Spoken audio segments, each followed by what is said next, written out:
We will begin by chanting Om together 5 times. Om.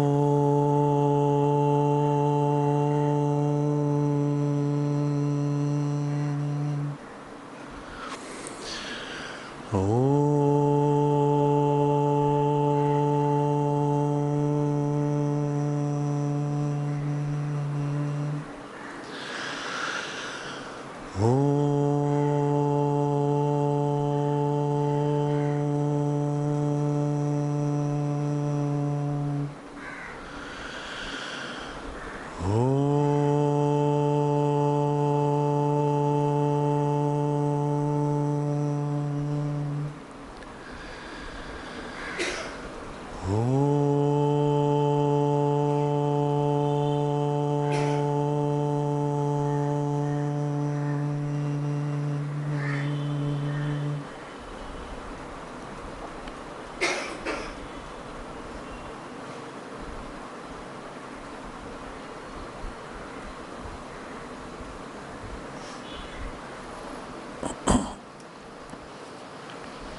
We are studying the chapter titled The Release from Subjection to the Body, where Sri Aurobindo begins to give a practical form to the yoga of integral knowledge.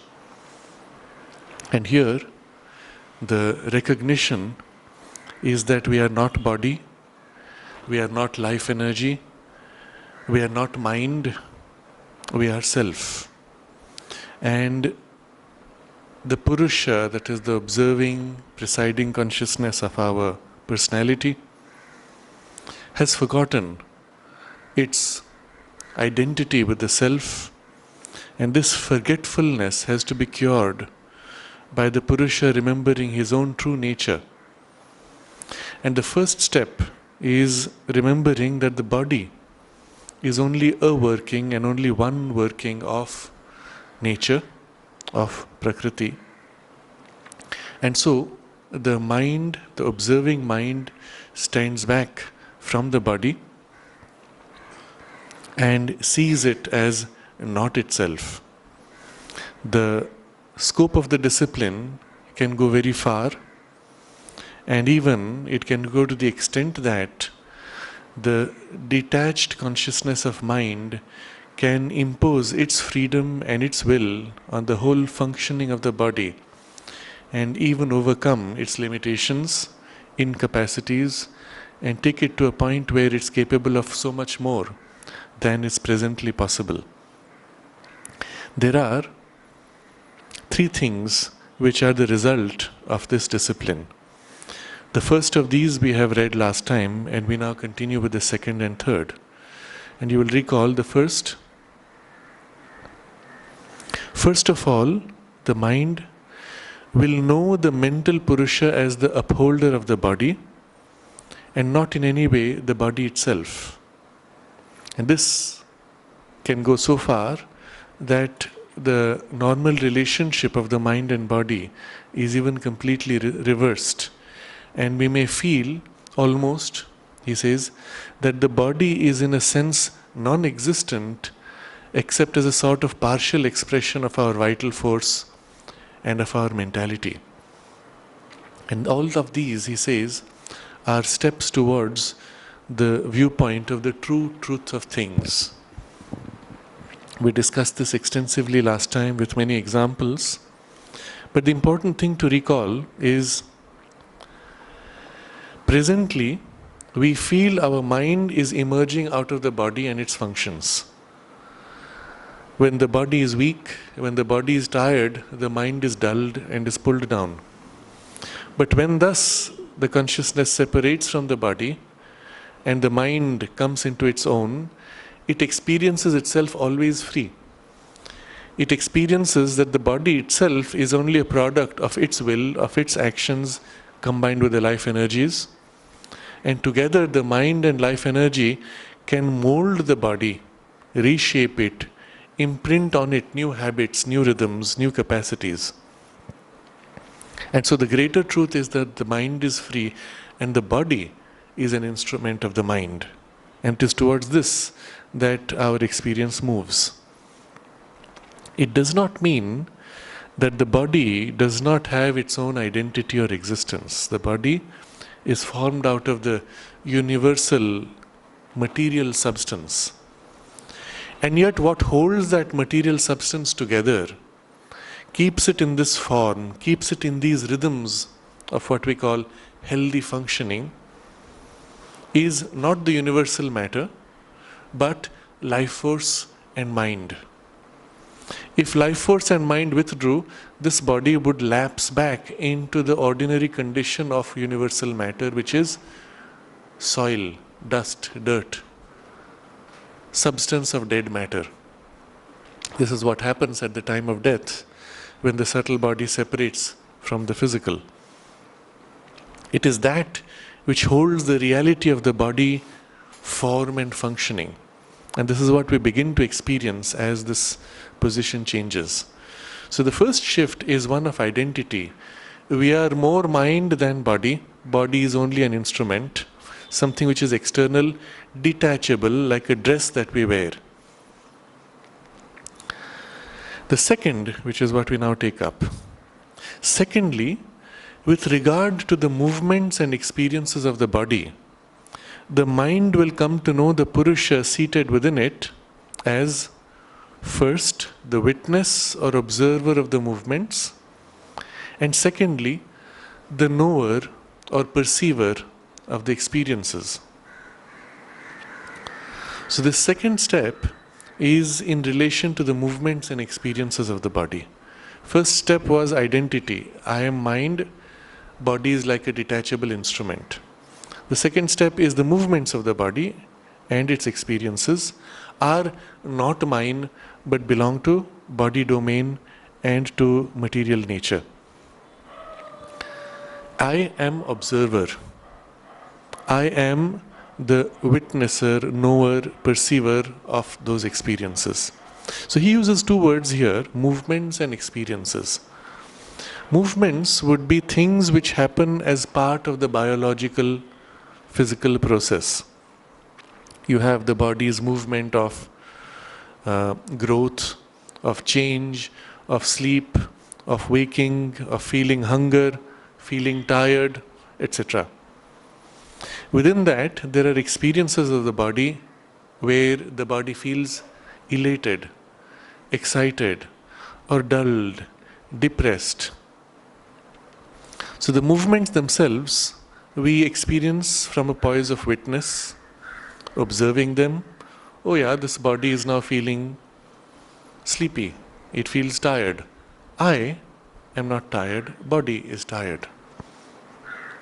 Experiences, we are the knower or perceiver of the experiences. So the body is feeling excited. I am observing. I know, I perceive this excited state in the body. The body is craving certain foods. The body is restless. I am the one observing, but all that is happening in the body and not in me. So this is the separation. He uses this phrase also, the mind will come to know the Purusha seated within it as witness and knower. There's a distinction he makes between mind and Purusha. So here the mind is this general sense of mental awareness that we have.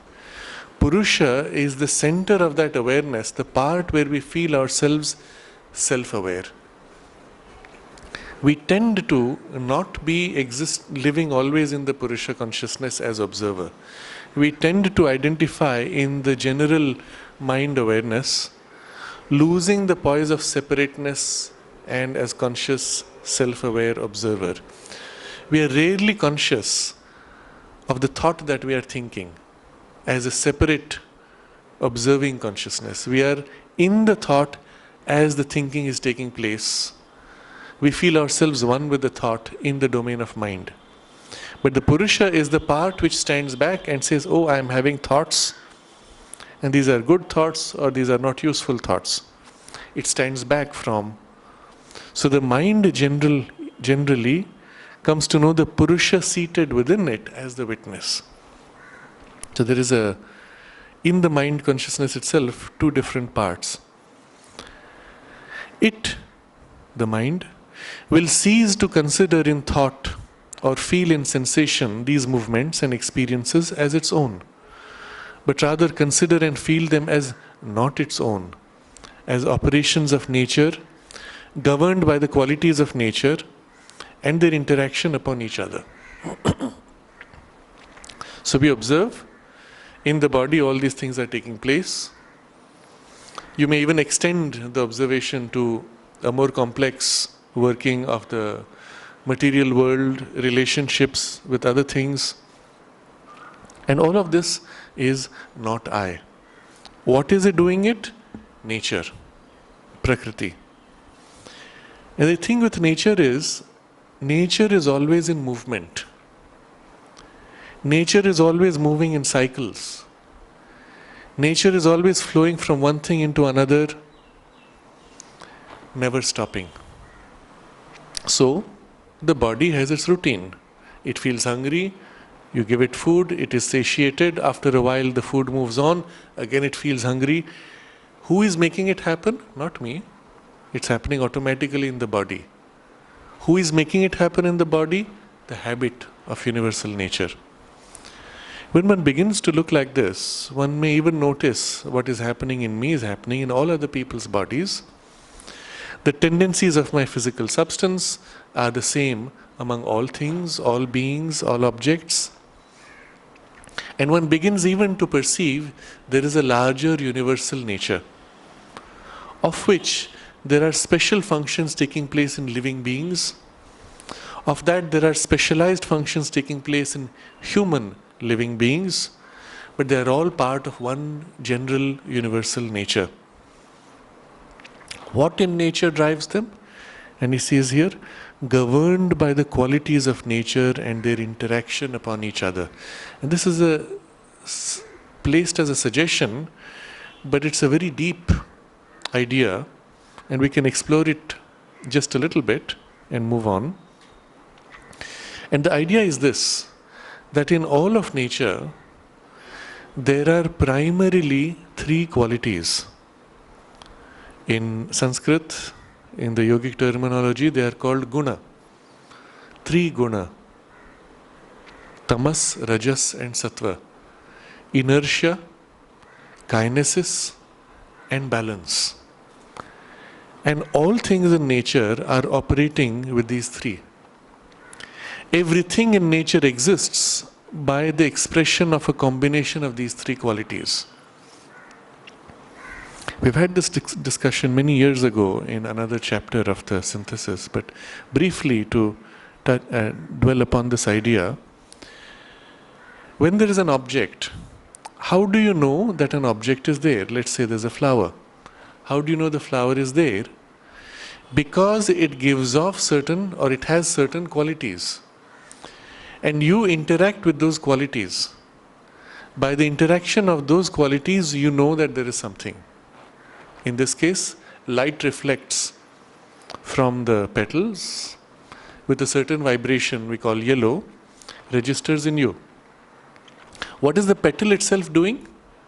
When light falls upon it, it absorbs some amount of light. It reflects some of the light. It converts some of the light also.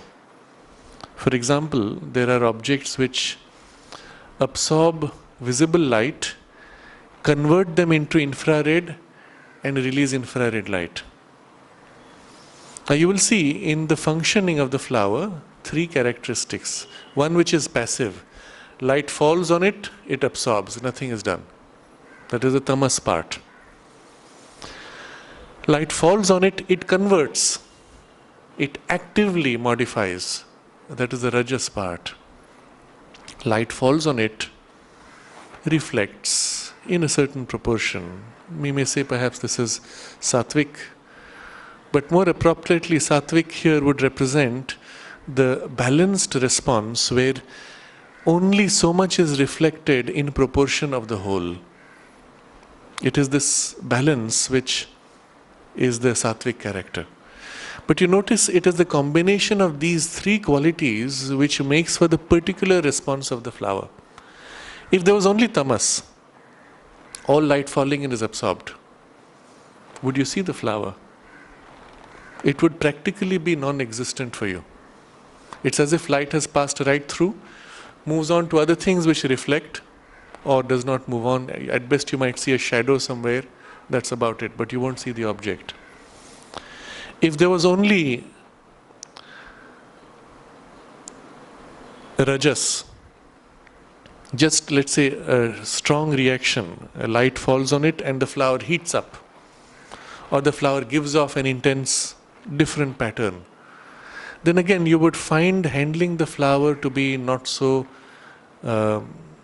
meaningful. There would be no distinction between different parts of the flower. They would all be equally putting out the same kind of response. There's a variation of flower because some parts absorb more, some parts absorb less, some parts reflect more, some less, and so on. So in any object you will find these three qualities. If you take a brick and you push against the brick, the resistance of the brick to pushing is the tamas. When you hit against the brick and you feel the pain, there is a tamas element, but there's also the rajasic element, the knock, the pain that comes in response to my own hit. If there was not that rajasic response, then it would be like a pillow which is of very soft material. You push and your hand goes right through. Is it actually there? I don't even feel it unless there is a resistance of tamas, unless there is a pushback of some kind of rajas. I don't even feel it being there. So the air, for example, which is here, if I move my hand through, I don't feel the tamasic resistance, I don't feel the rajasic pushback. So it's practically non-existent. Unless you move very fast, then you feel the breeze flowing and you say, there is a little bit of air. And that's one of these. Sattva is the balance. Let's say there's a pillow made of very soft, what do you call it, sponge, a kind of a sponge. So at the first point of push, you don't feel much resistance. But as you go deeper and deeper, the resistance builds up. And at some point, you can't go more. It is this variation which is the sattvic character, the balancing aspect. While at some point there is a little bit of tamas, there's later a little more rajas, and then there's a point where the balance is held, which allows me to actually use the pillow. If there was only opposition or only resistance, it would be unusable. It is because of this balancing quality that it is useful. You put your head, you rest your head on the pillow, your head sinks and then it stops somewhere. It does not go all the way down flat back on the bed. It stops somewhere. And that balancing point is where you feel this oscillation. It's bouncing. You're on the bed and you bounce a little bit. And it is that proportion of where it finds the balance which is the sattvic character. Now tweaking these three, the tamasic, rajasic and sattvic responses, you can make for all kinds of material. Lying down on stone, you have maximally tamasic response. You do not have the sattvic thing, or very minimally. So you're only feeling the hard pressure of the stone as you lie down on it. Lying down on something which is too soft is again meaningless. So something in between, taking a right balance. Now all objects essentially are a response of these three qualities in different ways, in different proportions, and often combinations of qualities. So a dog, which is a more active conscious being, in its behavior you will see again these qualities, but over an overall rajasic character. The dog is a kinetic creature, unlike the statue of a dog, which is primarily tamasic. It has its mouth open, but you don't get a sound. And yet you feel the force of the dog if the sculpture is well made. And so you have largely tamasic and then something rajasic pushing as if it's barking. Or the dog is smiling and resting and you feel this very sweet quality, but it's a statue, it's not moving. Whereas a living dog is primarily rajasic. It has activity, movement primarily. And within that it may be sleeping. Now it is in a tamasic condition within its overall rajas. But while it is sleeping, it is not like a statue. The heart is pumping, the blood is moving, patterns of electricity in the brain and so on. It is breathing. And at any moment it may wake up and the rajas comes and it starts barking. But within limits, within a balance, where you say, oh, cool down, and it becomes quiet. So there's a whole complex play of these three qualities moving in and out, over, against each other. So you see the qualities of nature and their interaction upon each other. Everything can be reduced to a combination of these three gunas in our body and in all movements of nature. And so this is a very deep perception. Sri Aurobindo explains that it was after a very long and deep introspection that the yogis came to the recognition that all of nature's processes could be brought down to these essential three gunas. And if you can master these three, then you can master all processes. This has also great implications for science and mastery of nature's processes. But for the moment, we just observe that there is an experience where all is seen to be a mechanical movement of nature and the guna qualities of nature and their interaction upon each other. I, the observer, stand back, detached, observing the movements, knowing and perceiving the experiences of the body. This detachment can be made so normal and carried so far that there will be a kind of division between the mind and the body. And the former will observe and experience the hunger, thirst, pain, fatigue, depression, etc. of the physical being as if they were experiences of some other person with whom it has so close a rapport as to be aware of all that is going on within them. So the experience literally is that the body is as if belonging to some other person, not me, and it's happening within this other person, except that I have such a close rapport, it's a French word, that I feel everything as if it were happening, as if it were close to me, and I have full awareness of all that is going on. This kind of rapport is possible where,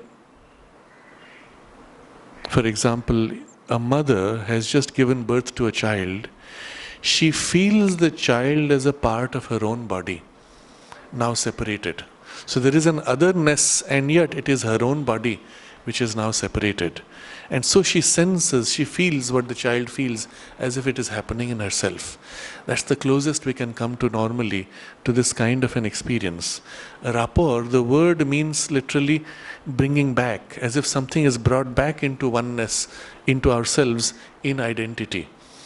One can consciously cultivate a rapport with an object, with a person, with a circumstance taking place elsewhere by concentrating and identifying in consciousness until one feels what is happening there as if happening in ourselves.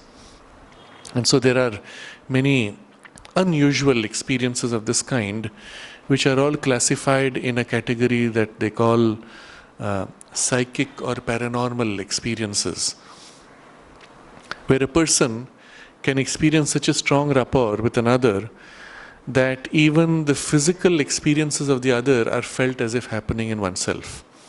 Sri Ramakrishna Paramahansa once had several events like that in his life. Once he watched a man whipping the bull, and spontaneously he experienced an identification with the bull to such a degree that the whip lashes on the back of the bull he felt on his own back and shouted in pain, and even the mark of the whiplash formed on his own back physically. There are also people who experience, for example, in the certain Christian traditions, an identification with the crucifixion of Jesus, and in that identification even their body begins to show marks of the crucifixion, red welts forming or even bleeding taking place spontaneously, just because in their own consciousness they have focused, concentrated and identified so much with that particular experience of Jesus. Or it could be with anything else. In fact, this principle or this capacity is used by us unconsciously and very partially in practically all interactions we have with all beings and all things. When, for example, somebody is narrating a story and the person narrating feels the pain of an experience as he or she is narrating, we begin to feel the same pain.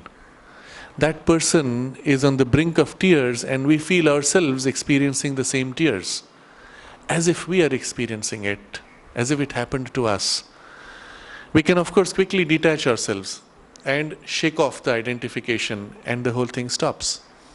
But if we allow that identification, we may even feel more overwhelmed than the other. And it is in this way that through identification of some kind that we actually absorb most of our life experience. We're just not conscious of it. So this capacity is there in us, and it is in that capacity that we experience things of another intimately as if happening in ourselves. So now Sri Aurobindo is using this word to describe the relationship of the observing consciousness of Purusha and the things taking place in our body. First of all, we experience the body as if someone else, something else separate, and yet there is an identification, and so we feel as if it is happening, or we are intimately aware of what is going on within that other person. That's the kind of relationship that the observing consciousness in the mind has with things in the body. Now this relationship can be dynamic. It doesn't mean we are constantly in that. It means that we are capable of being in that at will, or that we are in that in a larger part of our time. So it may happen, for example, as we go into sleep, we allow ourselves to slide back into identification with the body, its inertia, its sleepiness, and slide into sleep. When we wake up, we are more conscious, and as we come fully into our own in the activity of the day, the separation of the mind and the body consciousness can become more and more complete. And for example, we may find we bang our leg against the chair, the nail got hit, there is great pain, and while initially the first reaction is the leg pulls back and we make some sound, immediately consciousness detaches, there is pain in the leg, okay, you press it, you do what is needed to fix if there is injury, and then you move on. The pain may be there, it may even be strong, but you may choose to not pay undue attention to it. Having checked that there is nothing more to be done, it has to be allowed to heal, your mind can freely turn and not be affected by this. Contrast this with a normal person where the mind is identified fully with the body, and you bang your leg and you start jumping, it's paining, and you press, you do some bandage, and while somebody is cleaning the wound, you're going, why is your hand moving? The pain is in the leg. Why is your mouth making noise? The pain is in the leg. If you think about it rationally, there's no reason to do all this jumping around. If you just become very quiet, you relax your hands, relax your mouth, relax your mind, the pain is there, you're fully conscious, it's pulsing, it's throbbing, perhaps even burning, but what else can you do? Shouting, does not change that. You can rationalize and separate in your mental consciousness and then do what has to be done, and that's all. A similar thing you will find can be done not only with physical pain, but also emotional responses. Somebody insults me, I get upset, I get agitated, and before I know it, I begin to react. You may similarly rationalize and say, do I really want to react? Does it even deserve a response? And you can change that response. But right now the focus is more on the body, and we're looking at the body's circumstances. So the body is feeling thirst. The mouth is parched. Maybe I've been sweating a lot, I've been working a lot, I've not drunk enough water, and I can feel the body is craving water. As it turns out, there is no water right now. We are walking a great distance, there is no drinking water, but we will get it, let's say, within half an hour. So rather than making a big deal about it, oh, I'm so thirsty, I say, all right, we'll get the water, let me conserve, let me reduce my perspiration, do whatever is needed so that I can pass the next half hour without putting my body under undue discomfort.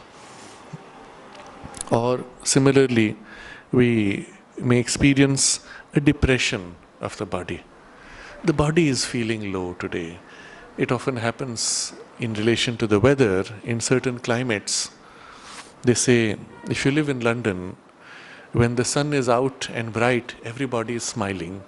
When the sun is covered by the clouds, everybody looks down a little depressed. It's true, there are such fluctuations also in mood according to weather. There are also fluctuations of depression which may come from biological functions.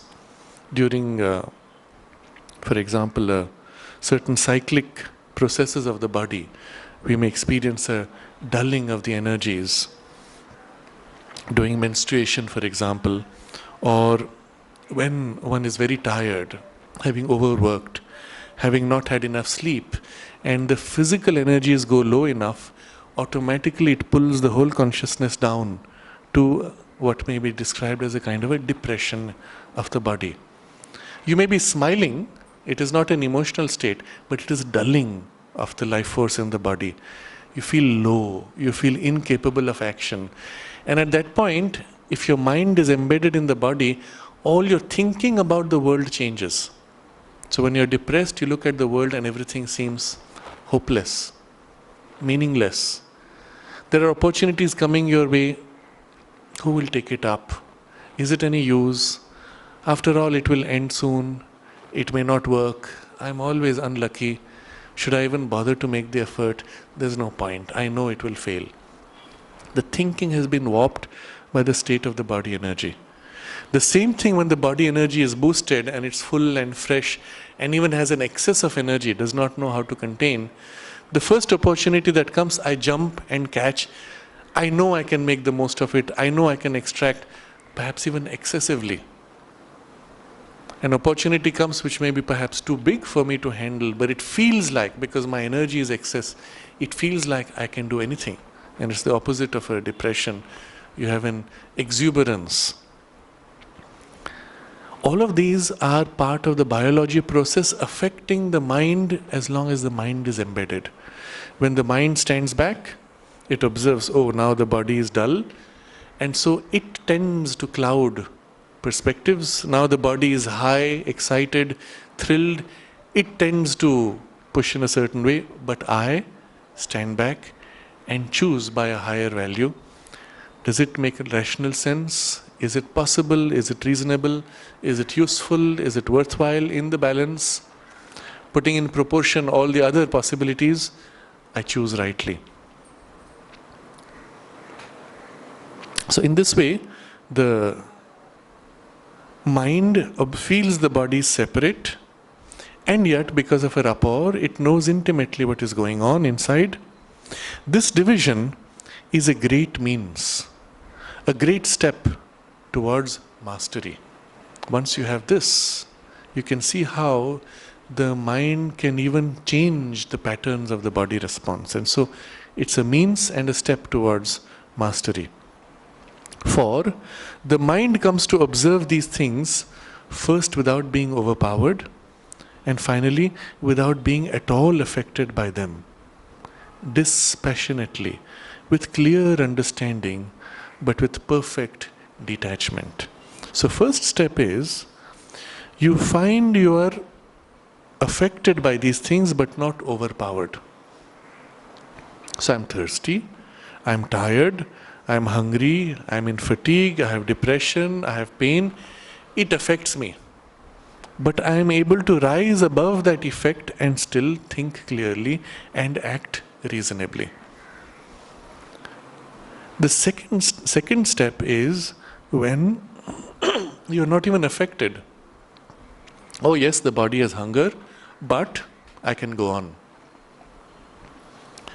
I've given the example here of a very great general in the Indian Army, General Hanut Singh. He was a man who was quite extraordinary, with very deep yogic foundations. I had occasion to meet him many years after he had retired, and he had completely concentrated his life in pursuit of self-realization, but a pursuit which had begun even while he was in the army.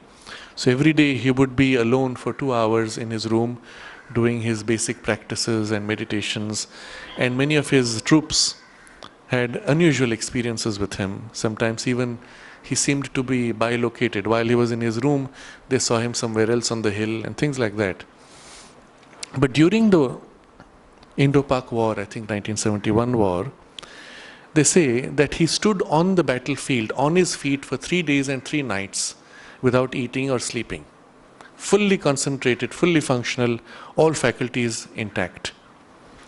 When a situation demands, the mind, having mastered the body to that extent, can actually stand above and do exactly what is needed, and the body follows.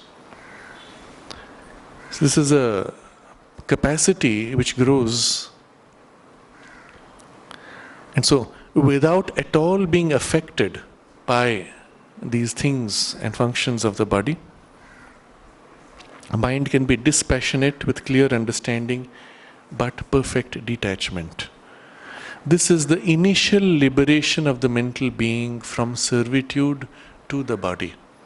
Initial liberation which leads to even greater liberation, which is properly part of the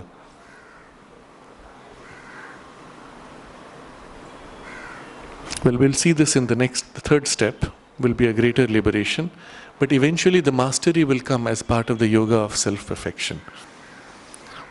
For by right knowledge, put steadily into practice, liberation comes inevitably. It's a very important statement. We struggle to free ourselves from some entanglement, from some incapacity, from some limitation. But if we do not make an effort with right knowledge, a lot of energy and effort may go into doing something which only is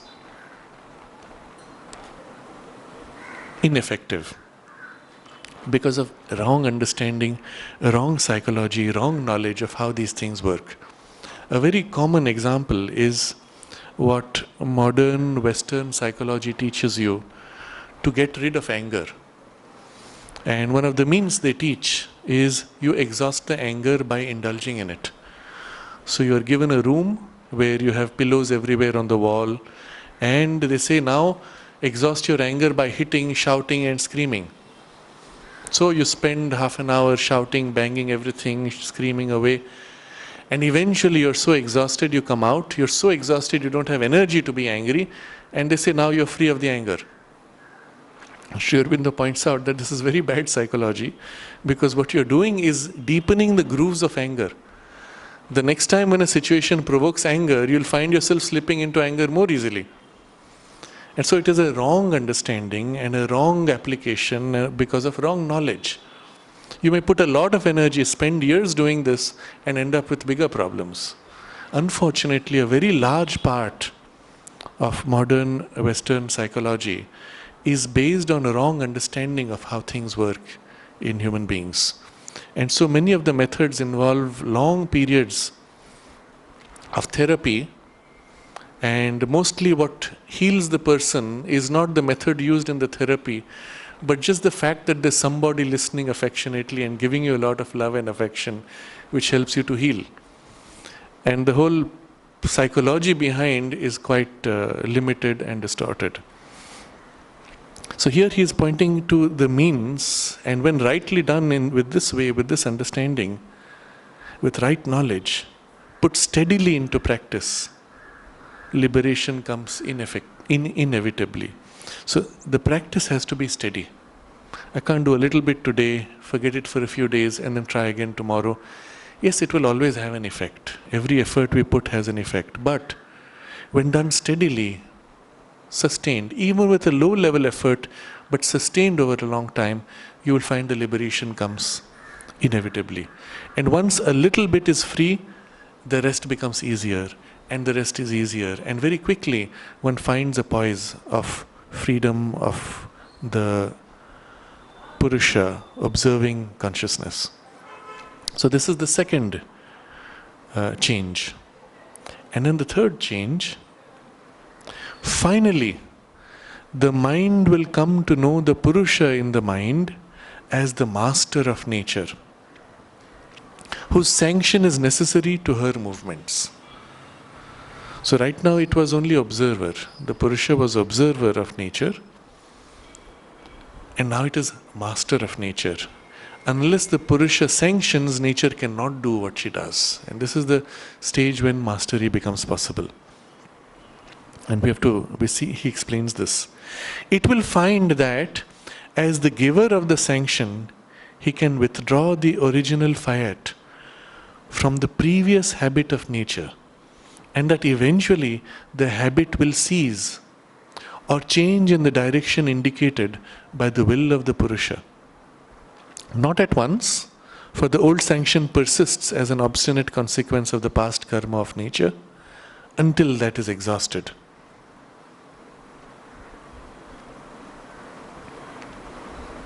And then he gives the conditions in which this can be more effective.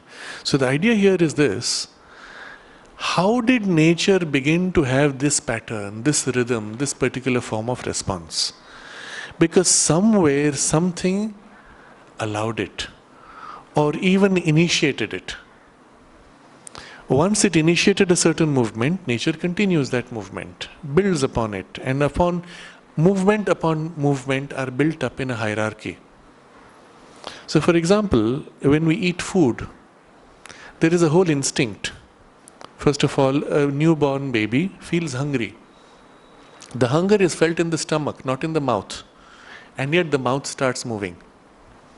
When the mouth is given the food, it instinctively takes it in, bites and chews, and then knows to swallow.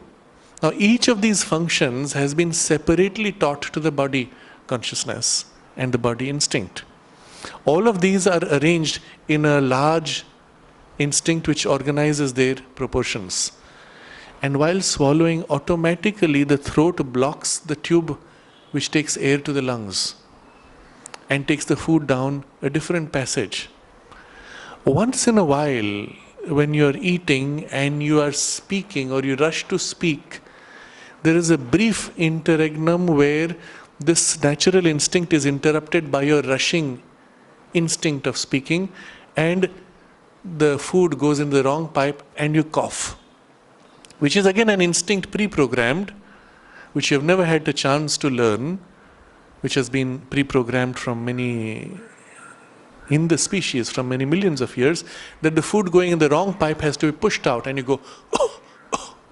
If you observe the complexity involved in the coughing instinct, you have to take a breath, and then there's a whole movement of a ripple going from the stomach up, pushing the air with great force to knock out any particle which may be falling in or a drop of water, and pushing it out in a way that everything else, nothing can slip in when there is an opening pushing out.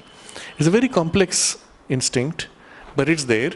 And you have instincts upon instincts layered, arranged in sequence, and finally when the food goes down into the stomach, there's a whole complex chain of instincts which know how to digest exactly. And all of this is part of the nature's machinery.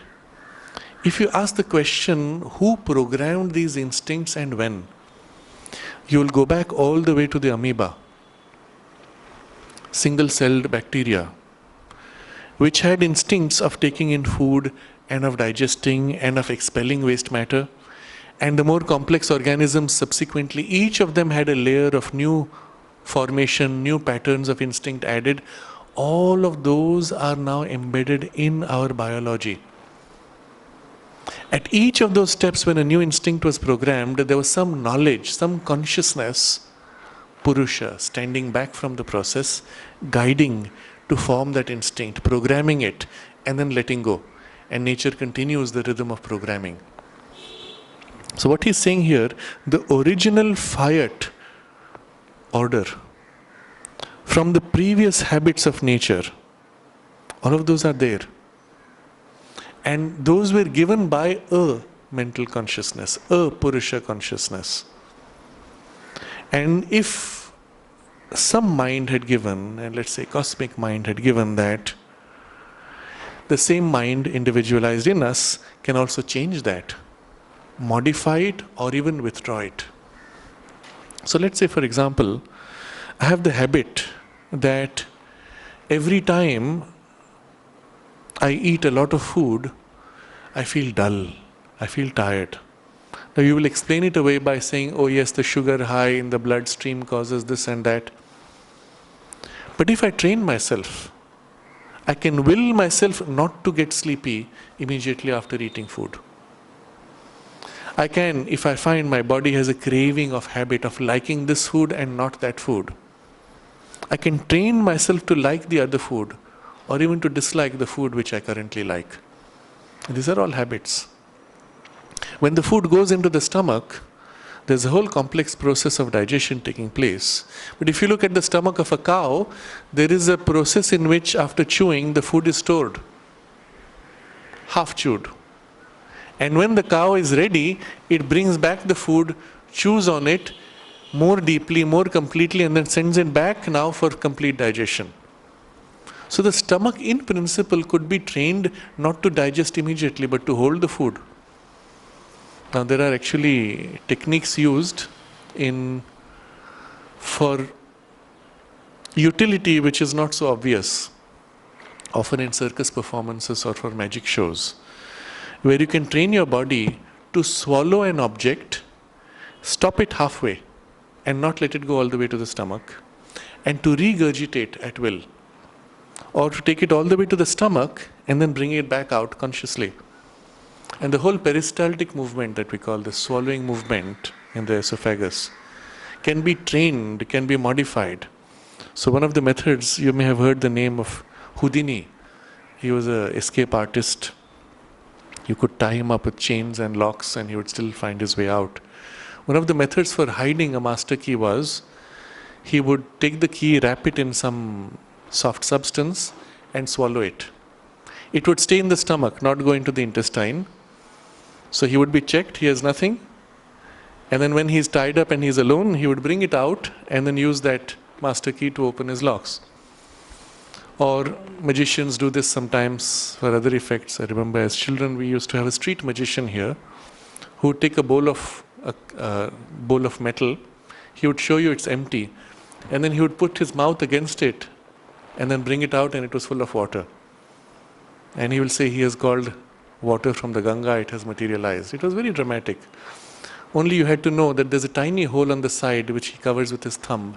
And when he places his mouth against it, he is regurgitating water that he had swallowed, which is still held in the stomach. It has not gone into the small intestines. So these are things which are used as tricks in circuses, in magic shows. But the method of training is very simple. And it is a method of becoming conscious of that. Any one of us could do it. Maybe a few days of training, any one of us could learn that. An action which is so unconscious to us as swallowing and digestion can be brought into a reasonable degree of control. Why? Because the conscious mind willed a new pattern, a new rhythm, and taught the body to move in this new rhythm. So he says, the giver of the sanction can withdraw the original fiat from the previous habits of nature, and that eventually the habit will cease or change in the direction indicated by the will of the Purusha. So we can completely stop a certain habit or turn it in a new direction. The habit of getting tired from work can be changed. One of the more difficult things to do, but yes, it can be changed. And this is how you will find there are people who can work a lot and never seem to get tired. Either instinctively or by some past work, or sometimes by hereditary, the body receives a habit from their parents not to get tired, and so it's just like that. But any one of us could train the body to overcome this habit of tiredness. You can also train the body to fall asleep when you want and to not feel sleepy when you don't want. So you could train the body to stay awake for as long as required, and then you say, all right, now I have time to sleep. So you will the body to go into rest, to relax, and to sink into sleep, and it does that. In the Navy, when you work in the submarine division, they have a different sleep cycle. They don't follow our normal hours of sleeping, 8 hours of sleep and the rest of the day working, because you need to be on a very high level of alertness. And so the way they've found to do this is to have 4-hour shifts. You have 4 hours of activity and then you go to sleep. And you come back and you have 4 hours of activity and then you go to sleep. So all your 4 hours you're fully fresh. The moment you begin to decline, that's when you have to go and sleep. But you're slotted to 4 hours. You're fully fresh 4 hours. And after that, you know your 4 hours are up, you find yourself getting tired very quickly and getting sleepy. So I was in conversation with one of these officers trained in this way. And he said, I have been, because of this training, I can sleep at will whenever I want, in any position. So he said, if I have to wait standing and I want to sleep, I can stand there and go to sleep. And my body will remain standing till I wake up. Or I can do it lying down. And it was not unusual for him. He was just one of so many people who are trained in this kind of a cycle of sleep. Of course, if done early enough, it's easier. Otherwise, in your life, there's a rhythm and a habit set. For the last 40 years, I have a habit, unless I drink warm milk, I don't get sleepy. And suddenly if you say, now stop this warm milk because of whatever reason, I'll find I don't get sleep because the body has an association. If at that point you're given not warm milk but some warm water which is colored white, you'll still get sleepy because you're convinced it has the same effect. So the idea is this. Early on, when the body is more plastic, more young, it is easier to program. Later on, there is the habit of the years of this biology. But even then, by persistent will, one can overcome, modify, remove, or change any habit by the will of the Purusha. Not at once. It doesn't happen instantly. For the old sanction persists as an obstinate consequence of the past karma of nature until that is exhausted. And what is karma? Action, reaction, the movement of a chain of cause and effect. It's not about good and bad, it's just the chain of cause and effect. Because there is a chain of a past karma, an energy pushed and an effect rolling, it continues as long as you continue to give it new energy. The moment you withdraw the energy and there's no new energy, the rolling gradually slows down and stops. So this is the case with all kinds of training. For example, controlling, restraining desires, impulses for anger, whatever form it takes. The first step in mastering them is refuse to participate, refuse to sanction, refuse to give them acceptance. When you accept, you're giving it energy. When you refuse to accept, they don't get energy. Eventually, the whole movement weakens, slows down, and stops. At that point, you can give energy in a new direction. But just the refusal means eventually it slows down and stops as a habit. And a good deal also depends on the force of the habit and the idea of fundamental necessity which the mind had previously attached to it. So previously we gave a great importance to this. The force of the habit and the idea of fundamental necessity. So we've been taught, you must eat food to have energy. How often are you told this in your school textbooks? It is by eating sugars, body burns sugar to give you energy. When your sugar level goes low, you will not have enough energy. But it's an idea. And because you have given it a very fundamental value, it has a great force on you. So much of modern education is only programming in ways of dependency. We are taught, unless you take medicine, you will not get well. And this is now so deeply embedded that we don't even make an effort to get well by willing from within, by free assertion of your will. The other thing is force of habit. How strong was that original force of the habit? So nature, for example, has put certain survival instincts with great force in us, because that's how the species is going to survive and procreate. So those instincts often have a great energy, and that's why they're more difficult to overcome. There are other instincts which are not so central to survival, and those are more easy to modify. So he's showing you the psychology of what determines how difficult it is to change a certain habit.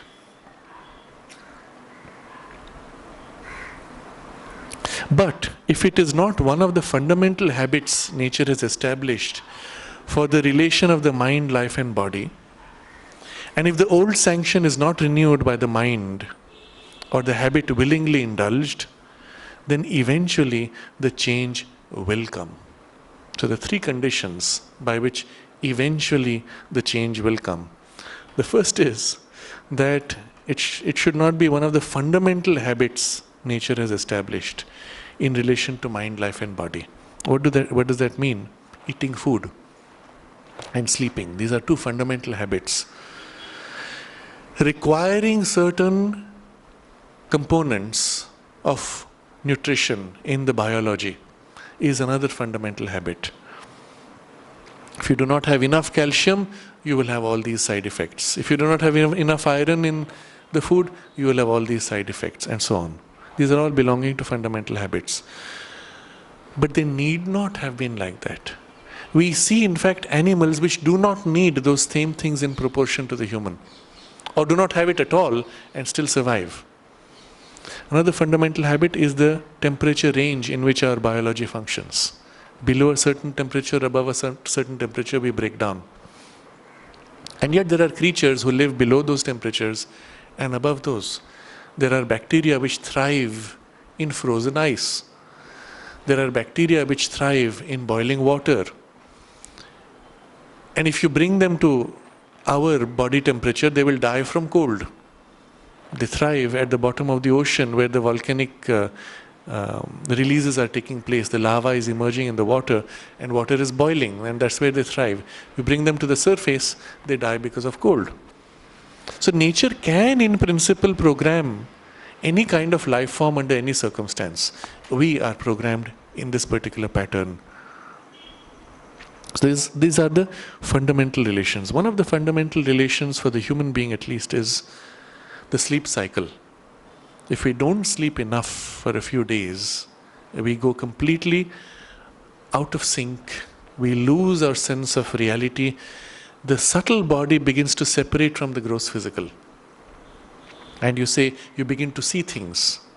You begin to behave, we say, crazy. What does that mean? Your subtle body is now seeing things of the subtle world and responding to them, thinking they're things of the physical world. Its attachment to the physical body has loosened up. Enough that you are unable to distinguish between the material and the subtle worlds.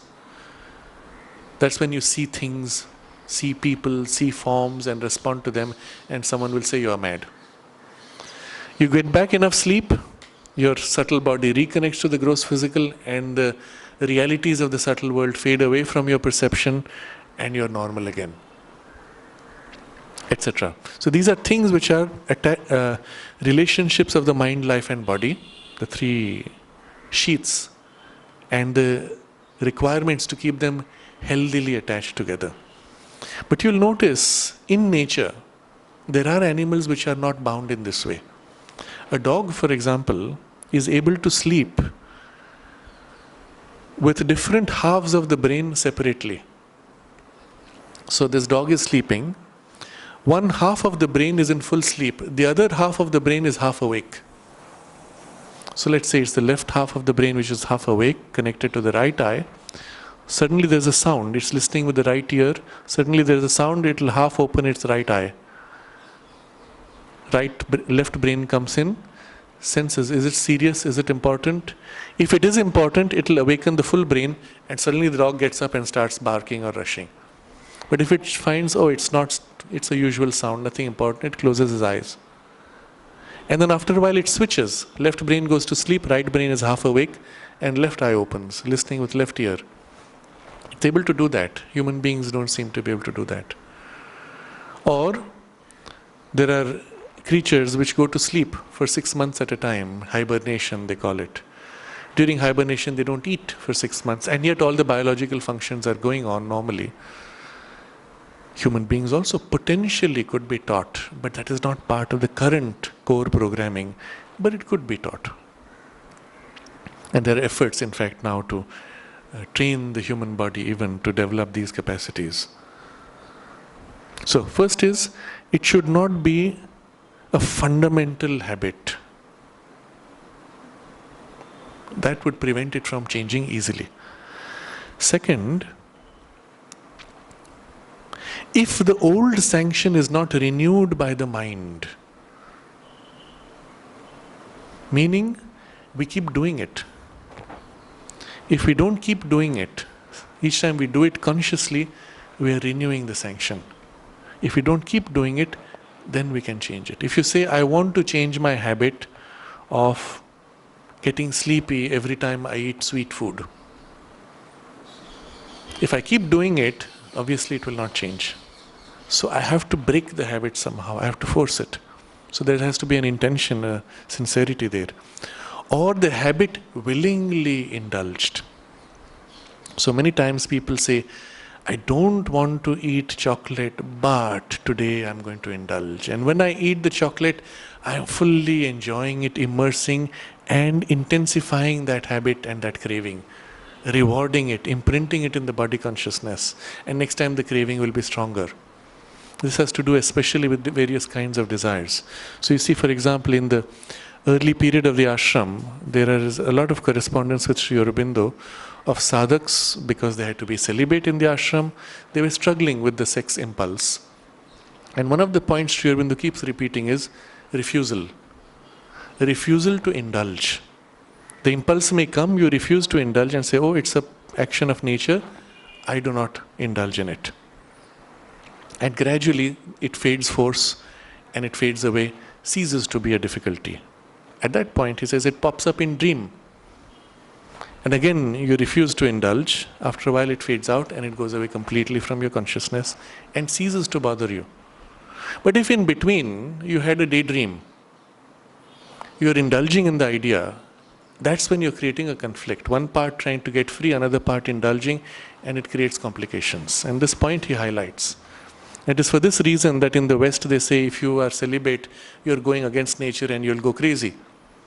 Because in the form in which their celibacy is practiced, there is an indulgence in the mind while there's a denial in the body, and that creates imbalances, obviously. So here, this is one important example of how one can overcome even strong instincts in the body consciousness. Of course, this is applicable only to those who are at that stage in the sadhana or have dedicated themselves in an exclusive focus. It does not require everybody to be celibate in their sadhana. At least in the initial stages, it is irrelevant. It is the medium path prescribed by the Bhagavad Gita, which is the starting point for everybody. At that time, we had to keep in mind that all of that correspondence related to people who were already ready for a concentrated sadhana, and the ashram itself was a space only for a concentrated sadhana. Subsequently, with the introduction of refugees, families and their children, it has been not so much an exclusive concentrated space, but a kind of a slope, as Mother describes, where there is a core, and then there are people at various gradations of readiness and advancement, and anybody can slide in at any point and move towards the central concentrated sadhana or not. And so it is a much more mixed group, as we find in other many other spiritual communities. But the principle is still valid if we are to enter into a concentrated sadhana, and one should work towards it if that is the primary object of our life.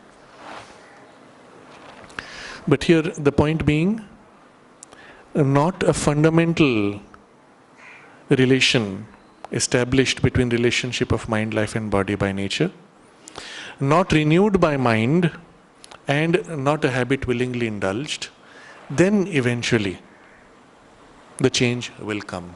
And any change potentially is possible. Some more difficult, some more easy. Even, and he takes an extreme form, even the habit of hunger and thirst can be minimized, inhibited, put away. 3 degrees of it can be minimized. You have hunger, you have thirst, you can minimize it. When the food comes, I have hunger, I eat.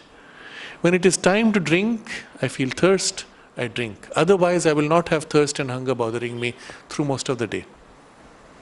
And you can minimize that. Next step, inhibited, where the thing is withdrawn enough that you do not even feel hunger or thirst, but because you know it is required, you take at the right time, in the right proportion, and keep the body healthy. And even, he says, it can go to a point where put away completely. And at that point, you can, in principle, eat when you want, drink when you want, and manage the body as far as possible. Sri Aurobindo himself records having done a fast for 20 or 27 days, where he only drank water, he ate no food, and he said at the end of it, he was even stronger than before.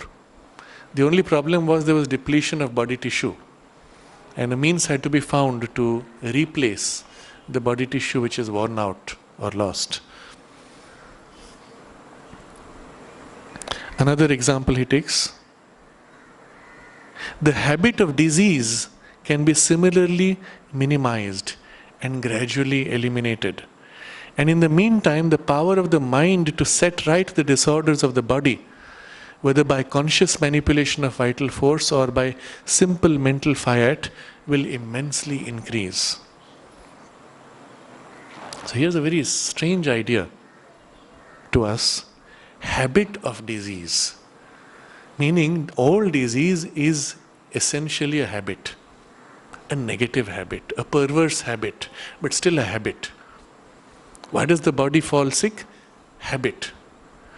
Under these circumstances, the body has the habit of sliding into this imbalance, this disharmony, of this pattern of disharmony. So when you say you have diabetes which is inherited, what does it mean?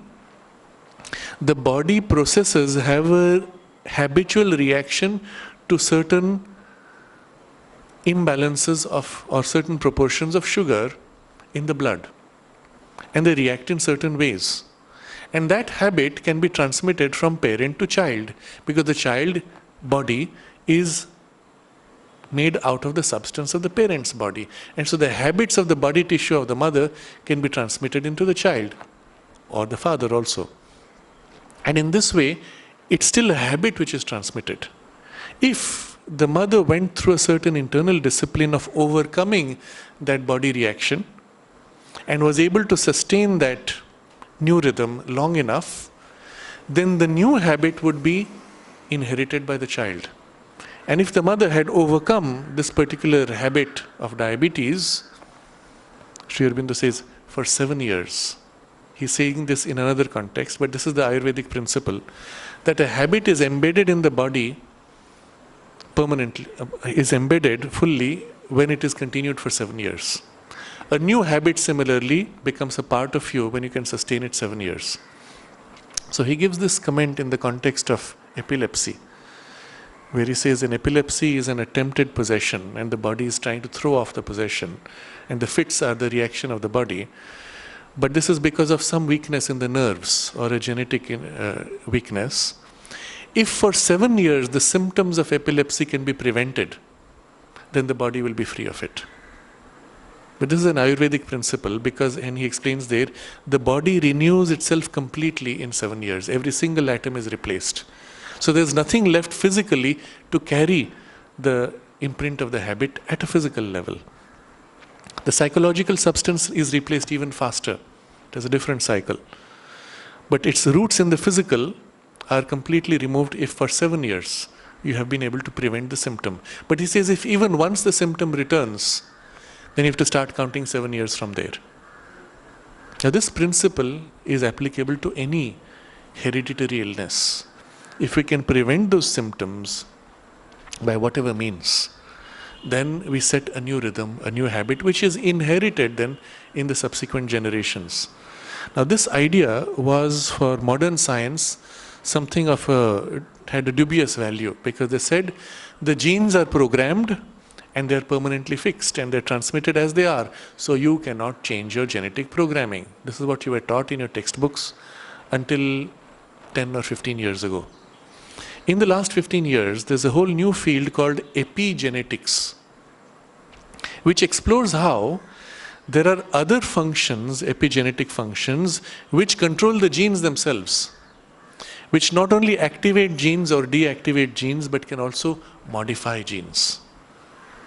Now what is seen, for example, is if you eat fruit, not the DNA, but the RNA of the fruit, which is part of the epigenetic content, that comes into your biological RNA. In other words, your body functions at the level of the RNA have the fruit RNA inside them. Interestingly, they find now not only RNA but also genetic substance gets in. So they find in animals in which a certain type of a genetically modified food was given to eat, they found the content of that modified gene part of their body in small proportion subsequently after a few days. And this means our body is actually absorbing genetic content, but much more the epigenetic content is controlling the gene activation, closure, transmission, and programming our body gene at a genetic level. So the latest statement which I saw recently by one of these researchers, he says, earlier we saw the body programming the genes programming their environment. Now we find it is the environment which is programming our genes. In other words, our genes are a repository of the habits which our body has developed across generations. Now to come to this statement is a very big step for science, but it is very recent, it is not yet popularly known, it is only in this domain of the epigenetic research that this idea is coming up strongly. Another generation will be required before this comes into textbooks, and then another generation before people grow up with this idea permanently in their thinking. And obviously they will think differently. They will think, and this is what epigenetics teaches us, we can reprogram our genes. We can create new habits. We can consciously change our biological processes at a genetic level. In other words, consciously evolve at a genetic level. And this is such an important idea. But not just genes, this is true also of our psychology, which will be the discussion of the next chapter. So here he says, habit of disease. In other words, all disease is a particular response by habit. Sometimes inherited habit, but still habit. And genes may be the repository of this habit, but even the genes are habit. So the habit of disease can be similarly minimized and gradually eliminated. I was recently traveling with a group. Many had come from abroad and they were exposed to some food, and many had a stomach upset. Among them there was one Swami of the Ramakrishna Mission order, and he said the first day he had he had strong stomach upset in the middle of the night, but by morning he was already operational while others were still down. And then he told me in the afternoon, I still feel this movement in the stomach, but I'm putting a sustained will to get free of it by this evening. And he was free of it. Others took a little longer. And this is the basic difference when one accepts that our mind's will and our life energy guided by the mind's will can modify the biology process and particularly their habit. A sustained will on a disease can minimize the effect of the disease. Often, for example, people with diabetes, they may say, oh, I'm on special control. I reduce my sugar intake, I do this or that, I hydrate myself sufficiently. Whatever it is they believe will help them control the diabetic symptoms, and it does. The key idea is the will behind to control the diabetic symptoms. The form of it may be whatever you're taught, reduce your sugar, eat more of this food or that food, but the will behind is what is making the first and most important effect. And in this way, if you recognize it is the will, you can will yourself to reduce symptoms of disease, and you'll find the intensity of those disease will reduce, the frequency will reduce. Instead of a few large bumps of disease, you'll have smaller, less frequent exposures to that tendency of the disease, and eventually even that can be gradually eliminated. And in the meantime, while you're doing this, something else is building. The power of the mind to set right the disorders of the body is building. Whether by conscious manipulation of vital force or by simple mental fiat, the power of the mind, he says, will immensely increase. Immense is huge, not small increase, not 10% increase, but 100%, 200%, 500% increase. In other words, 5 times more, even 10 times more. The power of the mind, the power of the will to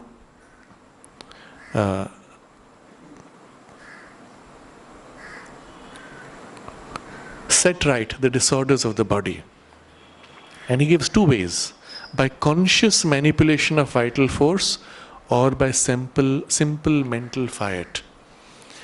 And in this sequence, so the first is conscious manipulation of vital force. You have an injury. You concentrate your attention and intensify life energy there, as if warming up. So this afternoon I burnt my finger slightly.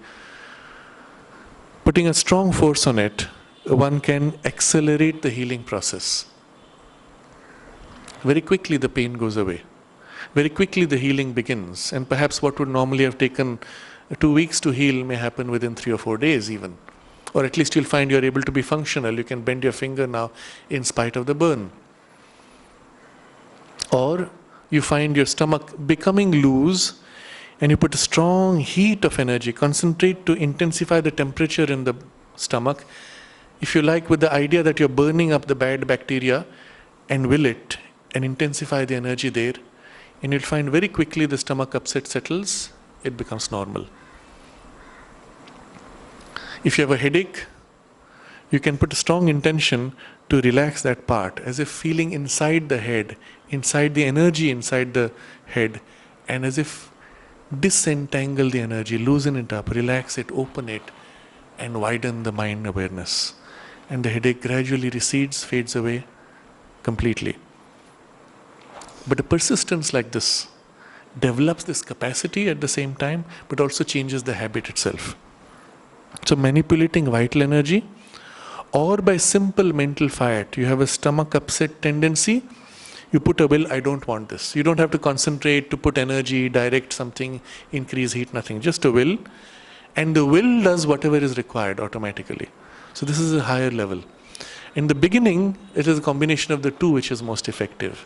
Later, once the energies become spontaneously an expression of the will, you don't even need to get into the details. I'm tempted to widen this discussion a little bit, and I will briefly do that, just to show you the scope of this particular domain of exploration. Remember, through all this, you felt your own body as another's, because the mind consciousness separated itself sufficiently. So could you not do the same with another's body? In principle, yes. If you can do it within yourself by an application of life force and will, if there's somebody else with whom you have a certain affinity, a degree of rapport easily, you can also exercise that on somebody else's consciousness, physical consciousness, without their knowing, sometimes with their knowing, but indirectly by some physical mechanism or directly without a physical mechanism. I'll just elaborate. You can say to somebody, or you can use a physical transfer. You take water. You will recall Sri Aurobindo narrating this, which was his first entry point to the potentiality of yoga. Somebody was sick with high fever, and a sadhu came, asked for a glass of water, recited mantras and cut a cross on the water with a knife, and then gave the water to drink, and the person was cured. And Sri Aurobindo says, if this is the power of yoga, then I must use this power to free the country. That's how he got into yoga. But what is the means here? The person imprints in the water transfers the imprint in the body. This is the same idea of vibhuti, eaten or applied, or water, or sanctified prasad. So you're told, you take this prasad from such and such a place with this prayer and you will get healed. So the prasad is the carrier of that will, and sometimes the life force directed by the will, which enters your body and has the effect. So this is the physical mechanism of connection. But you could eliminate that completely. After all, what you're transmitting is mind's will and life force. You could do that directly. So you might do it by placing your hand. But what is your physical hand doing? It's not the physical hand which is transmitting, it is the life force, remember? So you don't need the physical hand for that. You can stretch your life energy and touch the person at a distance and project it.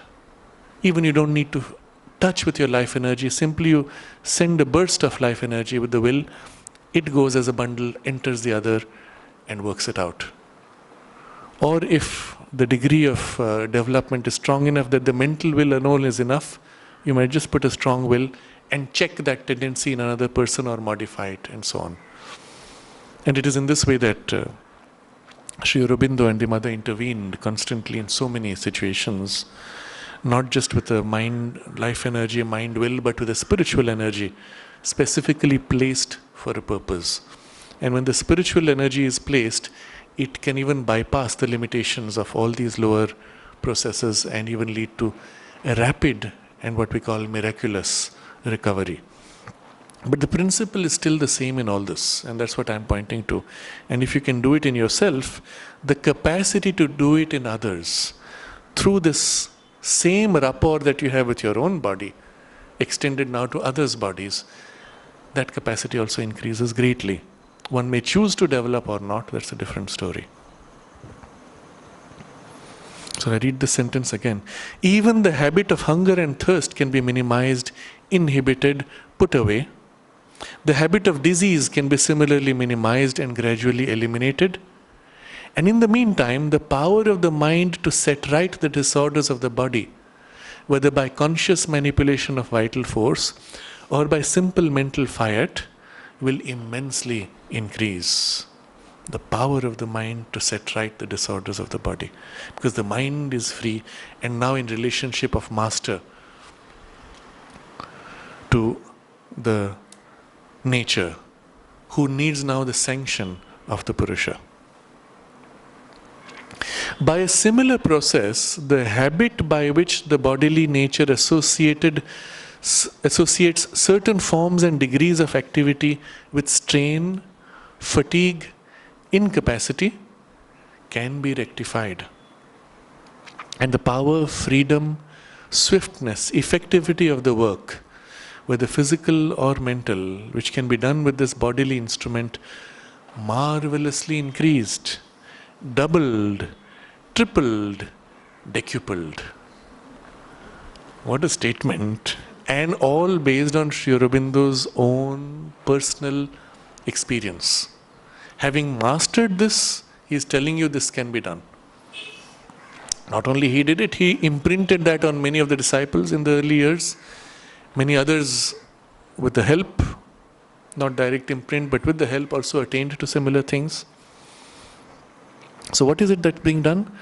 The habit by which bodily nature associates certain forms and degrees of activity with strain, fatigue, incapacity. So certain forms of activity give you strain, fatigue or incapacity. If I keep running long enough, I will get tired. Of course we know that. When do I get tired? I get tired after I run 200 meters. That other fellow, he is a very good athlete. He can run 500 meters before he gets tired. I can swim underwater for 40 meters before I run out of breath. That fellow can do much more. Okay, most people can barely do 20 or 30 meters. 20 meters is big already. So when I was in school here, it was one of the challenges I took up to push the underwater swimming, because there I found it was not the body, it was the willpower which was more important. You hold the breath, and after a while your body is struggling to breathe. And I said to myself, this is not a real need, the body can go much more. And I can will the body to relax that struggle and to not crave so much and overcome this habit. And so with this I was able to extend bit by bit. It helped that I practiced pranayam. And I hit 1 year, I was in the top 10 of the ashram, the 10th in the list. Subsequently there are others who beat that. But what I found there, the whole principle there was only willpower. Not forcing the body to do, but modifying the reaction of the body to crave for air. And then of course you're using a judicious balance of how quickly you move and things like that. But we have a habit to assume that after doing so much, I will get tired. Or he says, degree of activity. If I do fast running, then I will get tired quickly. If I walk slowly, then I won't get tired. If I lift beyond this weight, then I will get tired. If I keep working so many hours, if I work with this intensity, I will have fatigue, I will have strain, and I will have incapacity, I will break down even. And that's the programming which is there by force of habit. Association of body nature with activity and the tiredness. This can be modified. Can be rectified, meaning it can be corrected, because it should not be so ideally. If we think of an ideal body and an ideal world, we should never get tired. We should be able to do what we want, when we want, as much as we want, right? So that's really the ideal we have to move towards in the yoga of self-perfection. And so this incapacity can be rectified. And the power, freedom, swiftness, effectiveness of the work, both mental and physical, can be marvelously increased. Now he's given 4 characteristics which can be increased. The power with which you do the work. And that's the way the energy moves. The force of the energy in doing it. Some people you'll find they walk in and the whole energy boosts up and they're able to do with great energy. That's the power. The freedom, you're able to do what you want without these limitations coming in the way. The swiftness, you can move rapidly without getting tired or without losing precision. And the effectivity. When you do certain work, how effective is the result? The outcome, the measure of the outcome of the work. All this can be rectified, whether physical or mental. And with this bodily instrument, whatever can be done can be marvelously increased. So increase, if you go 50% more, it's already a huge marvel. But then he says doubled, and then tripled, and decupled, meaning 10 times more. Imagine you can do 10 times more in power, freedom, swiftness and effectiveness. That would be a worthwhile life. Maybe 10 times more takes longer, but marvelous increase of 50% would be great. Doubling would be wonderful already for us. The point being, it can be done. But then we have to work towards it consciously. And the first step would be to establish this status of freeing the mental Purusha and shifting the relationship where that leads, that sanctions, refuses or modifies the habits. Once you get to that point, then all this becomes possible.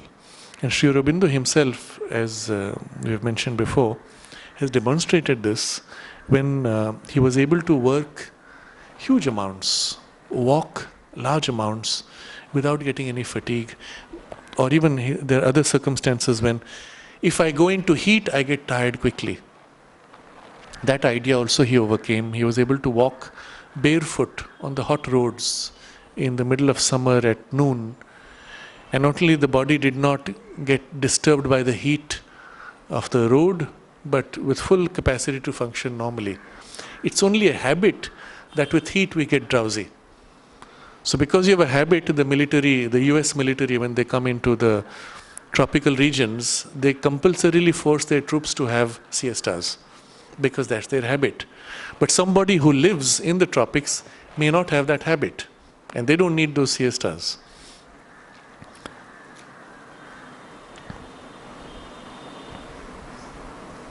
And this is, when extended, becomes the theme for the yoga of self-perfection, where the body's capacities and the body's are increased and the body's limitations are overcome. And this is what he briefly refers to in the next paragraph. He says, this side of the method belongs properly to the yoga of self-perfection.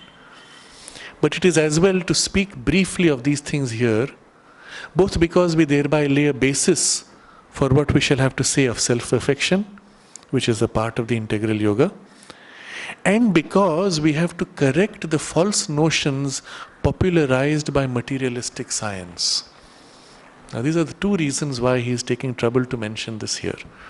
First, it will lay a foundation for the later discussion in the siddhi of the integral yoga, yoga of self-perfection.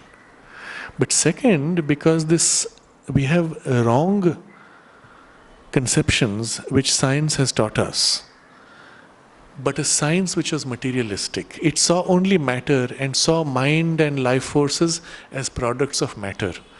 So it had to assume that if the matter is not in these proportions, in these processes, then life and mind cannot function, because they're a product of matter. So that was the error of materialistic science.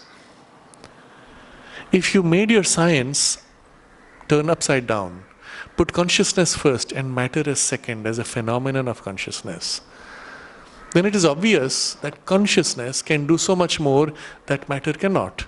And if the material basis is weak, consciousness can overcome that basis and find other means to achieve the same result also. So he says, according to this science, the normal mental and physical states and relations between mind and body actually established by our past evolutions are the right, natural, and healthy conditions. So this is how your body is built, and this is the range of your functioning, which is right, it's natural, and it is healthy. Anything outside that will be not right, not natural, and therefore not healthy.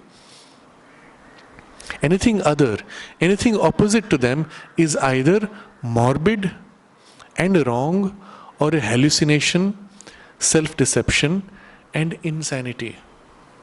So if you say that I can overcome with my mind my disease, that I can change the genetic programming of my biology, they will say you're mad, you're deceiving yourself. And if you claim I have actually done it, they'll say you're hallucinating. And even the attempt is wrong and morbid. Needless to say, this conservative principle is entirely ignored by science itself. Now, science says you should not change what is the natural relation. But what is science doing? He says, this principle is entirely ignored by science itself when it so diligently and successfully improves on the normal operations of physical nature for the greater mastery of nature by man. So when we develop new technologies, we are doing exactly this. We are taking something which is in nature, modifying to make something which is not in nature, which has properties which didn't exist in their natural form, and using them for results which nature had never performed. A mobile phone, for example, does not exist in nature. The principle may exist, but you do not even see it. Telepathic transmission is what you have as a principle. But you do not see it in nature, obviously. And even the silicon chip, which is sand, which is glass, which you're using to compute, to make calculations, to transmit radio waves, it's not done in nature. You took sand, made out of it glass, and modified it further to make a computer. It doesn't exist in nature. So that's exactly what science is doing in nature, and then science says you cannot be doing that in your biology and your mind-body relationships. That is silly. In fact, interestingly enough, there is a huge effort, particularly in the US military, to develop these possibilities of changing mind-body relationships. And because of the implications which they discovered early on, they made all this research classified. They found very early on that mind could modify body functions to a great extent. And they decided to try to develop what they called a super soldier. To train a soldier who will never get tired, who will have always all the energy that is required, who will have enormous flexibility, who will be able to jump from great heights, who will be able to lift great heavy things, great strength, great intelligence, and who will be totally obedient. That is critical for the military. You can't have this extraordinary person going against you. So, unfortunately, that last part is the problem. So they developed methods to program obedience through hypnosis and to develop these capacities, and in particular to optimize the training methods that an ordinary soldier could be brought to extraordinary capacity very quickly. Interestingly, all of those training methods, and I've had a look at some of that. Some of the material is out in the public domain, but you have to know where to look for it because it is largely suppressed by the conventional media. The core of that method is to break your old beliefs. And they start by making you do things where you are surprised that you can do it. Once that old habit of belief is broken, then they catch that and quickly develop it.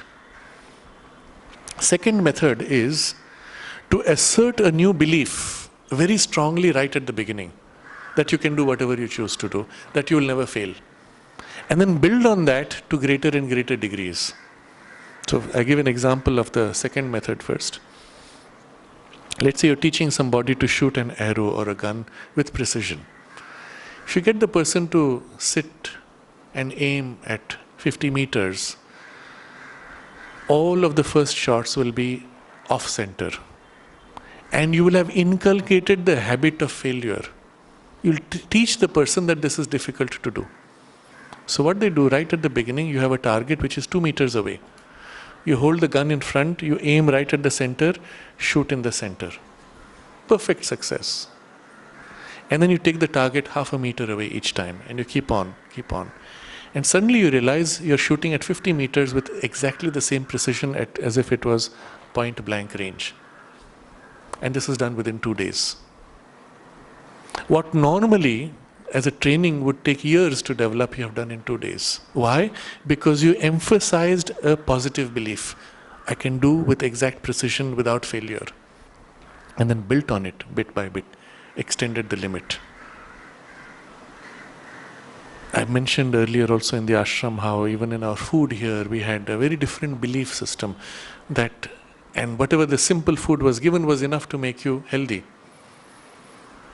Once you're taught that this is not enough, then you're fighting now 2 beliefs, 2 faiths, and then there's a problem. So here you have taken a positive faith and built on it. The other way, you break a false faith and you don't tell the person what you're going to do. You lead them through certain steps, they end up doing something and they're surprised, oh, I just did it. And suddenly, for a moment, the past belief is shattered. You're living in a new belief that anything is possible. They catch that moment and build on it quickly. One example is when... okay, I'll just take an example here which is more conventional. In the way they teach people to do a somersault. If you tell somebody the complexity involved, you must build up exactly the right speed, push up exactly at the right angle, snap your hands and your head and your body at exactly the right point, and know to straighten your body exactly at the right point, otherwise you'll fall head first. Or your legs will open out too soon and you'll fall flat on your back. If you tell somebody the mechanics involved, it is so scary. And if you tell them, as you jump up, you must first bring your hands together, then you must bend your head, and exactly when you're horizontal, then you must make this last kick, you will never be able to do it. And you will try to do those instructions and you will fail and fail and fail. And the method they actually teach you is simply this. You run and you jump up and spin. That's it. Nothing is taught to you. You do it and somebody is standing there and with his hands ensures that you get it just right, that you don't fall to hurt yourself. And you just keep doing that a few times. The body instinct knows what to do. And if you remove the mind's interference and make the body do it, it does it. And after that you can tweak it, perfect it a little bit, and that's it. In fact, a large part of the training in the Olympics today involves visualization. Almost 1/3 of the training is visualizing a perfect performance. And that imprints through the mind into the body the conviction of that perfect performance. And it changes the whole thing very quickly. So these are just some examples to show you that this idea actually is being used, but not through the domain of science, but through the domain of practical application.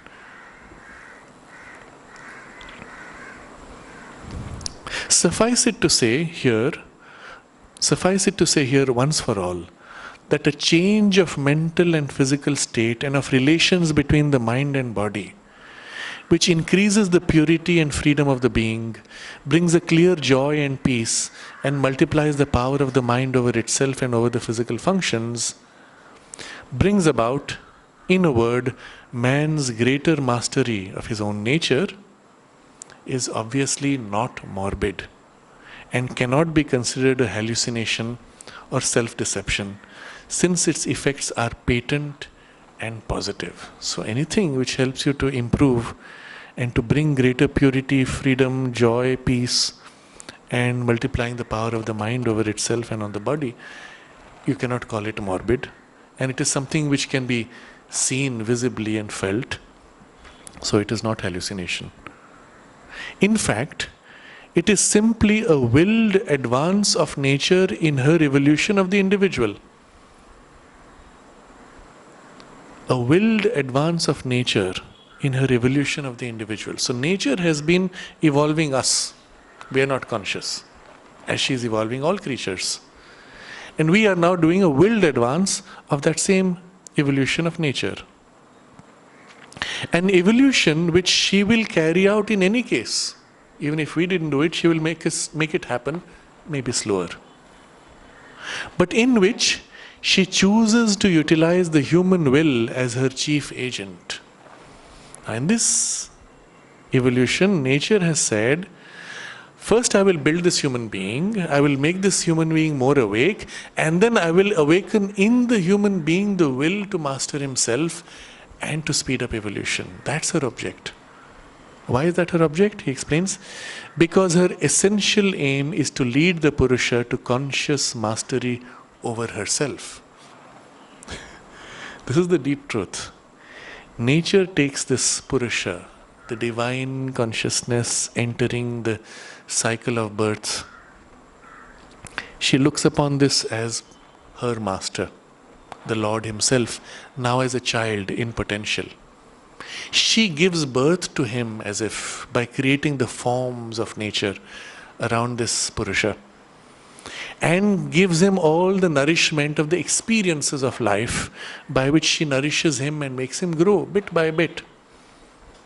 Until, and her goal is, she should grow so much that he becomes once again her Lord, now in form, and must have mastery over her as the Lord has mastery over her, and she is his power. So you see the very interesting sequence.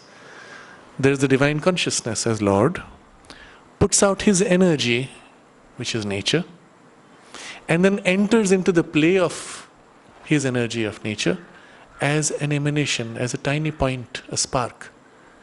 She now nourishes him and feeds him and makes him grow, leads his evolution until he becomes once again her Lord, now in form, in multiplicity, in the play, and he masters her. So nature wants to lead the Purusha to conscious mastery over herself. And so all the discoveries of modern science are really nature pushing us to learn to master nature herself. But that's only a very small superficial part. We must get all the way to the full mastery of all nature. Material, vital and mental. And who is the Purusha at that point? The Self, the Lord Himself, who now takes charge and possession of nature and wields nature now according to His free will, coming from the freedom of the Self. And she, plastic, malleable to Him entirely, expresses herself freely in every possibility as He wills. This is the direction of our evolution, where all the current habits of nature are only a means to a liberation not only of our consciousness, to full mastery in self, but also of nature herself to be liberated from the habitual nature into divine nature, who is consciously divine and plastic to the will of the divine consciousness. That will be the transformation, first in ourselves and eventually expressed in the universe. So this is the big picture Sri Aurobindo gives us. In fact, it is simply a willed advance of nature in her evolution of the individual, an evolution which she will carry out in any case, but in which she chooses to utilize the human will as her chief agent, because her essential aim is to lead the Purusha to conscious mastery over herself. And that's why our awakening to freedom and the human will working now to develop and speed up evolution is what we are seeing today as the primary character of the evolutionary effort. Nature is giving us gifts, but she is also equipping us to awaken and to responsibly use those gifts. In between is a slight gap where the gifts are misused or used irresponsibly, or the leading consciousness is not sufficiently free and misuses the gifts for personal or egoistic or harmful interests. So I think we will pause here. Subsequently, Sri Aurobindo discusses a more complex question in all this, the role of action and inaction. Because when you stand back in detachment, there is a tendency to be quiet and even inactive. So what's the right way? What's the way of action? What's the balance of inaction and action? It's a different theme which we will take up next time. But here, what we have seen is the sequence by which the mind separating from the body brings forward the Purusha, the witnessing central consciousness, self-aware, and changes the relationship first by a separation and then by a conscious fiat or sanction or withdrawal of sanction to modify nature's processes and take in a different direction to speed up evolution. And potentially the body's capacities and the mind's capacities can thus be marvelously increased, doubled, tripled, decupled, 10 times more. So we can pause here and we can take up any questions or any comments. This morning I came across this quotation which I wanted to share in connection with this passage on where Sri Aurobindo says the habit of disease can be similarly minimized and gradually eliminated. So the mother had given a message to the children's dispensary when that was opened. The mother always, when she gave messages, it had to do with the larger goal of transformation. So the message is dated 1963, 2nd of July. Children's dispensary. And then she writes, as many cases, so many cures. Meaning each case needs to be dealt uniquely because it has a unique pattern. And then she writes, the most important thing in therapeutics is to teach the body to react properly and reject the illness. Blessings. So teach the body to react properly and reject the illness. Meaning the body has a wrong reaction which accepts the illness, even indulges in the illness. And the proper reaction of the body should be to expel the illness, because the illness is a disharmony and it has no place. And the body needs to be taught that. And if you see, all of healing therapeutics is really a training of the body to reject illness. What method you use is secondary. Finally, it is training the body to reject the illness. And this, here we have been taught the direct method, will working through the life force. But you may use even physical devices, whatever works to begin with.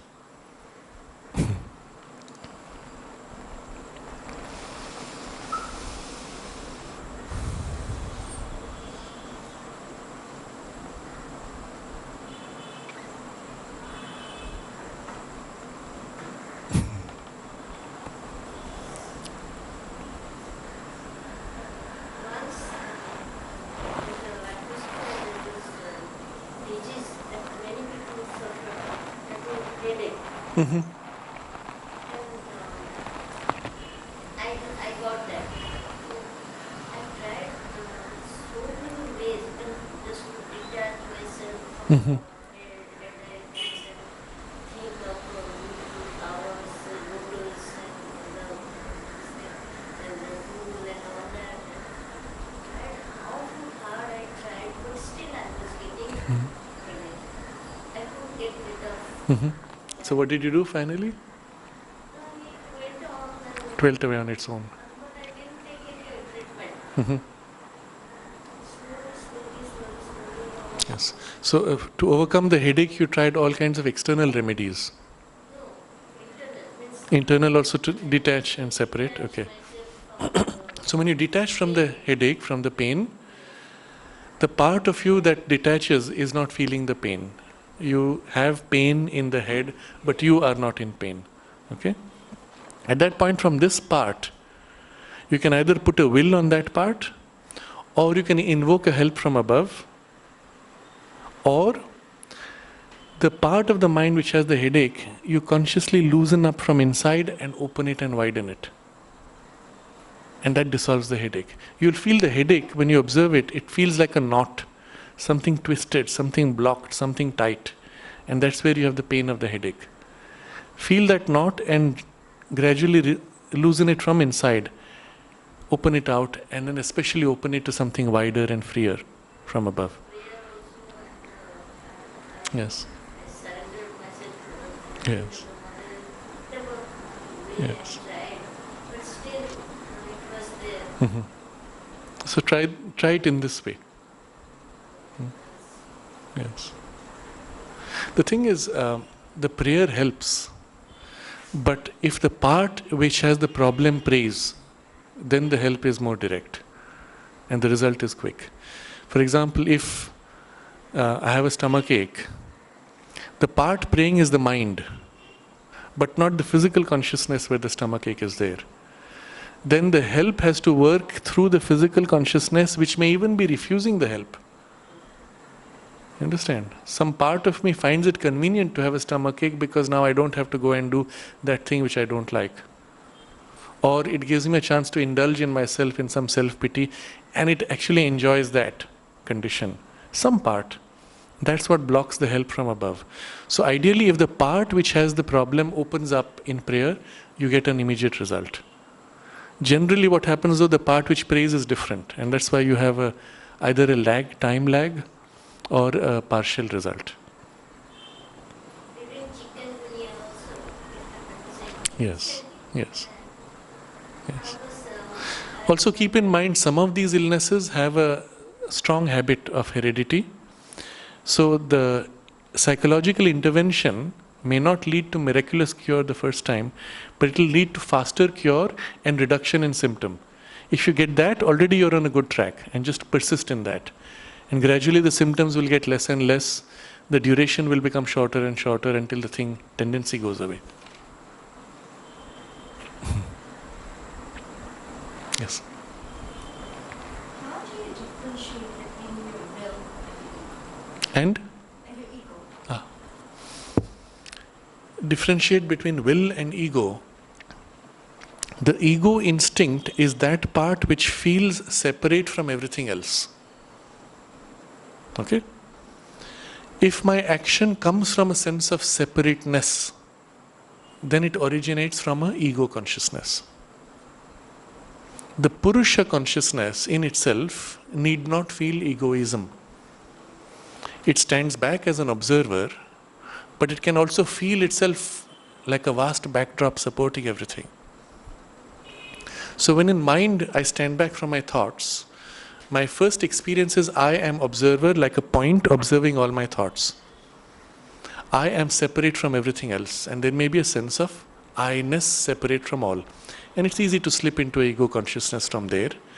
And this is where you will find people who have extraordinary capacity of their thoughts, but are primarily egoistically driven. And this is where there is, I will say, a misuse of the possibilities of self-development. But then it is not a spiritual path they have taken. In the spiritual path, this point standing back then turns to something greater than itself and sees itself a reflection of that. And that's when the separateness of a narrow ego sense dissolves into a deeper, truer, and necessarily wider and inclusive identity. At that point, you may still be a Purusha witness supporting, but you are not driven primarily by ego. You may still use the ego sense, my separateness from others, as a tool for practical action. But you're not bound to it, and you're not acting, your primary impulses are not from self-interest. You look at the well-being of all, and then you take a personal action. So the dissolution of the ego sense is what he takes up later on. When having released from the body consciousness, released from the emotional consciousness, and the mind now stands on its own, then the chapter 3 from now is the release from the ego. That's when you let go of the sense of narrowness and separateness to find a deeper sense of identity. But still an individuality will remain, which is not primarily egoistic.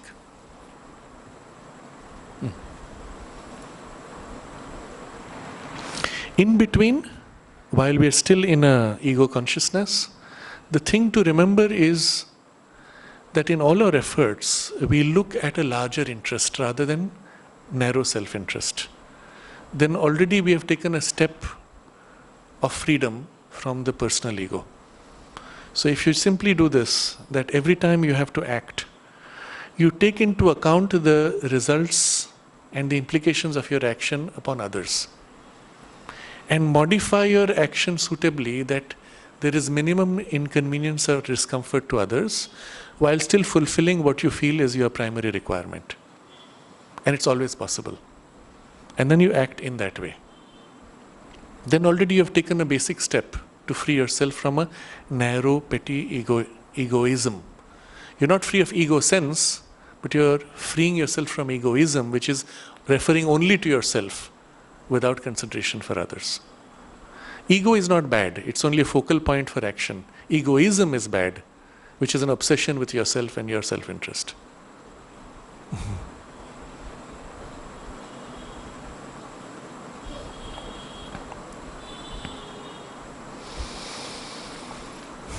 So it's a very interesting passage. We'll continue this next Friday, and we will meet on Sunday as usual.